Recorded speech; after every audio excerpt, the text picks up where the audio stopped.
win it. Back-to-back wins for the Philadelphia Flyers. Welcome into Postgame Live, presented by Curato Insurance. Al Morgani, Ashlyn Sullivan here with you. And while that big win over Montreal was full of goals and excitement, and the pace of play really carried over in the third period, I wouldn't say this was the exact same start for the Flyers. Kind of a sloppy game, but you found a way to win, and that's admirable. Oh, yeah, this was a terrific win. Following that game to kind of wade into this game. And then in the third period to kill off penalties, there was so much to like. Michkov gets a goal. So this was a real important win to me, Ashlyn, because if you had gone, win in Montreal, get all those shots, and then come in and lose this one, I think you would have kind of taken that step backwards. Right, especially when you looked at this game and you looked at the Predators, and yes, while they would have been hungry and really searching for that win at home, well, only 5 wins on the season. You look at this just on a sheet of paper, not knowing the situation. You say the Flyers should win this game. They should handle business. And a lot of times we've seen this team in the past, they come off a big emotional win, and then they have a downer the next game. Yeah, they might have if the goaltender hadn't played that great, especially in that second period where he played terrific.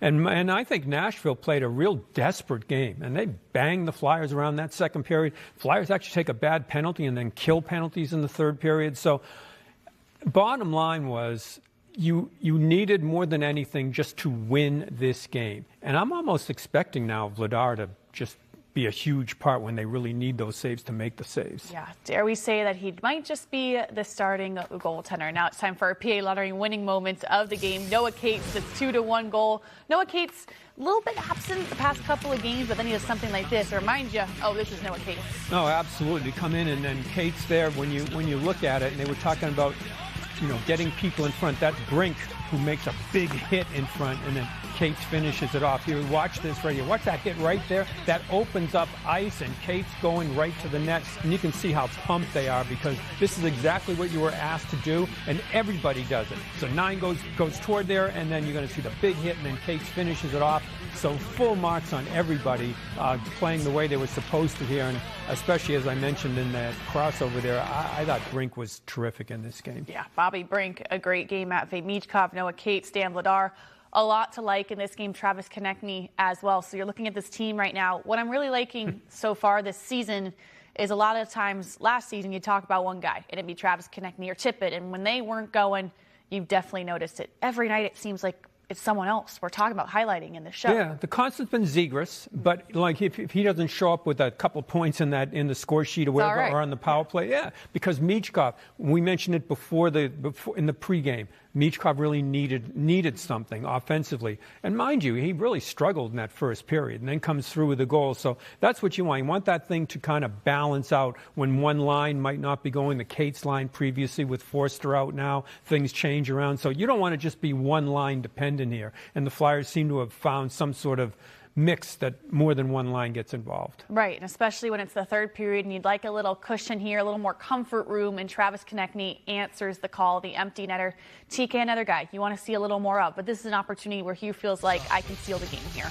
Yeah, absolutely. This was after an icing. This is and Bush mentioned it, a big face-off win there. Dvorak has a huge face-off win, and then come in and just bury it right there to kind of finish it off. And Konecny, although you may not think, okay, the big point totals, but he's feisty as ever, coming in and setting it up. Look at that pass right there. Right from the face-off dot to come in and then make a neutral zone play like that. And you can see point right to him, because that was a big play. And big face-off win to come down and then come in and bury that right there. And Nashville's hopes are kind of sinking right now, and the Flyers, they faced a very desperate team and came away with the victory. Right, and I think when you're looking at this team right now, there are a lot of positives, and you come off that homestand where the ending was a little tough, but now you have 2 big road victories, and it's crazy how much can change in a week. The Flyers come back home this weekend, you're coming off these 2 big wins, and you feel totally different than you did Sunday post-game. You're like, all right, this team is back. It's a roller coaster. You can never get off. Well, you can't get off, but it's also like it's November, but you have to play like it's March, because the points are so close in the whole conference here. And that's where the Flyers are going to have to it's going to have to dig down virtually every game. If you can't look at the standings and say, well, that's a Calgary or that's a Nashville in this case. You have to play every game like you're playing when Edmonton's really rolling, soon. when they're really rolling, you have to play like you're playing against the top teams in the league every night to try to get the W. Right. How many times has a couple of points cost this Flyers team when it all comes boiling down at the end of spring? That's for sure. And now let's go back to Nashville to hear from Travis Konecny in the Flyers locker room. When we talked before the game, you had mentioned that you thought your game was getting better and you were kind of hitting more of your stride. Do you feel like tonight was a good example of that? Yeah, I felt good. I mean, I think a lot of credit has to go to Grebby and Casey. I think the way, especially Casey, the way he plays and he competes and he wins battles, it kind of creates offense for the line, even if you're not going right away. And, our line started slow with, letting in that goal right away.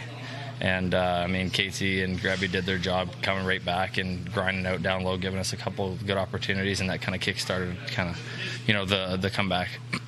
Casey's goal, it was Bobby on the line, and you guys actually had lost the faceoff, but he puts pressure on the D. Yeah, we talked about that after. Yeah, it's the little things that, like, a lot of people don't see that Bobby does, and Casey, and that's what made that line with Corey and them so effective is no matter what, you can trust and believe that your line mate's going to be working hard, and if you work hard for them, they work hard for you. They kind of get those extra chances at pucks, and the competing's going to kind of win, over the long run. So.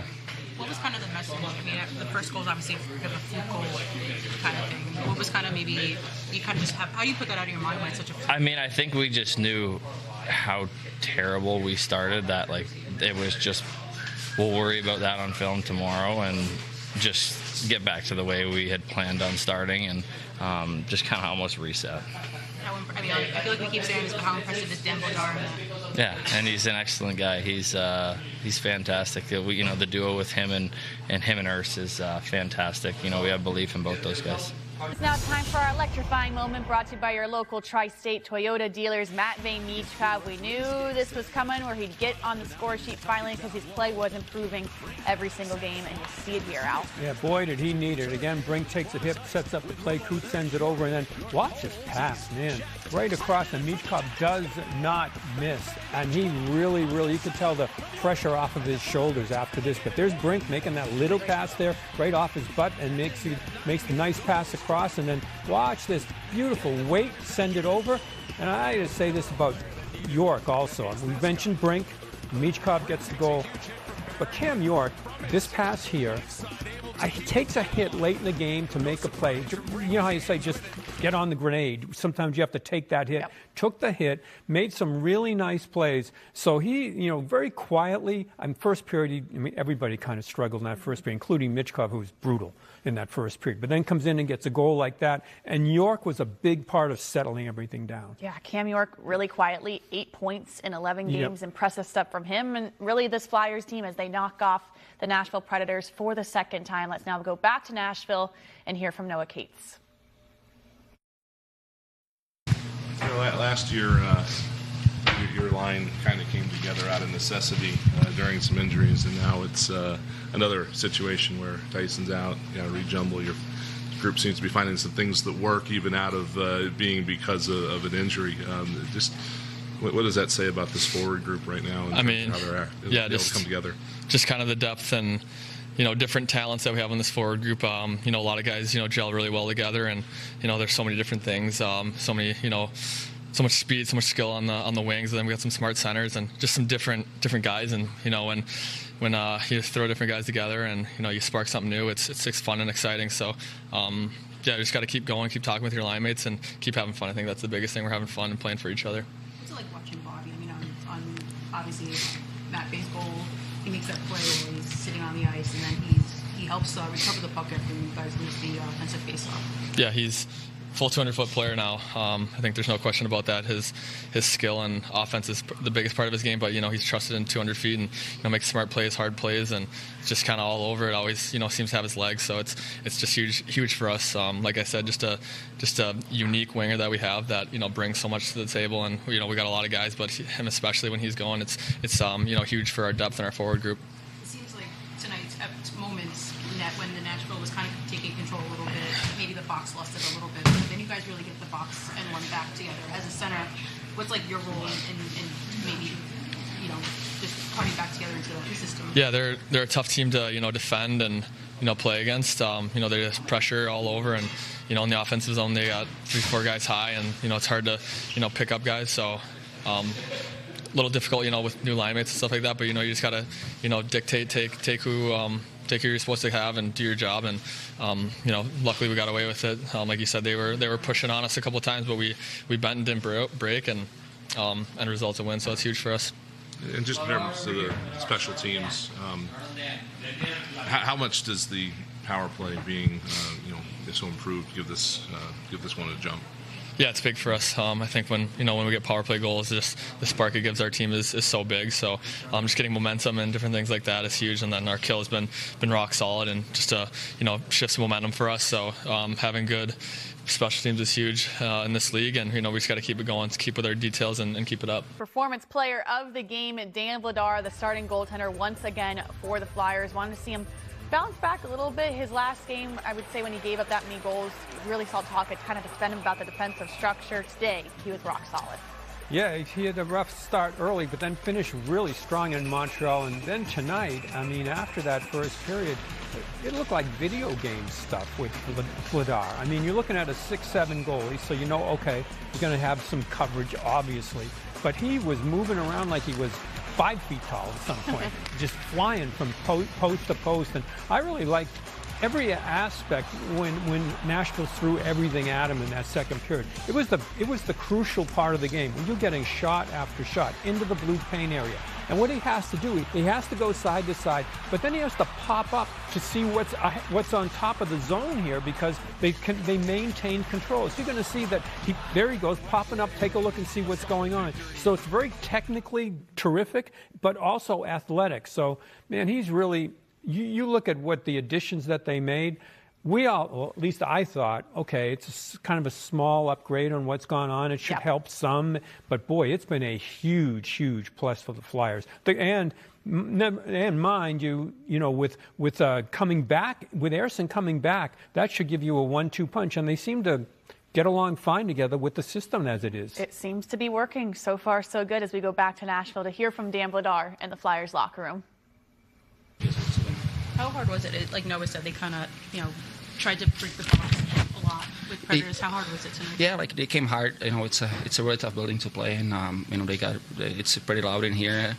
But I thought that as I said, last 15 minutes, I thought we played our game, and we just followed what the coaches were telling us before the game, followed the game plan, and it was worth it. And I'm really glad that we came out with 4 points out of 4. I know these guys, they don't like the way they started, but for you, when you see that much action in the early part of the game, does that help get you going? Is that better than sitting back there and not seeing any shots for 20 minutes? Oh, yeah, 100%. But, at the same time, you cannot control this. Obviously, we had a great start in Montreal, but, it wasn't great for a goalie. And today, we didn't have a good start, but, I was kind of glad that, it was just 1-0. And I thought that after those 10 minutes, we really picked it up and played a really solid game. All right. Back with our Granite Run Buick GMC play of the game, the penalty kill here in the third period. Things were getting a little squirrely, a little out of hand, and the Flyers were able to manage it and stay in this game out. Yeah, not only keep them off the board, but basically don't let a shot go through, keep everybody to the outside. Mind you, this was a penalty. Hathaway's was a risky penalty to take. The other one was a real iffy penalty called on the Flyers. But watch them keep everybody to the outside, and that's what you have to do, and that's a big confidence booster when you have a situation like that and you can keep that other team not only off the board but literally out of the middle of the ice. Look at them try to get through. Lanes are taken. Somebody in front, but he can't get there. So give the Flyers full marks for that penalty kill unit that's been virtually perfect coming in and crucial situations here in Nashville. Yes, the Flyers did a big win in Nashville. Now let's go back there and hear from Rick Tocchet, who's standing by.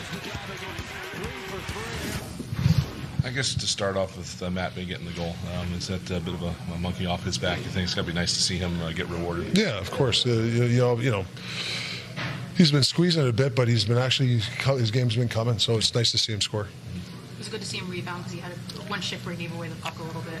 And to see I mean, I mean, the last 6-7 minutes, we had those 2 penalties, and last couple minutes couldn't get him out there. But no, he was fine. He's fine.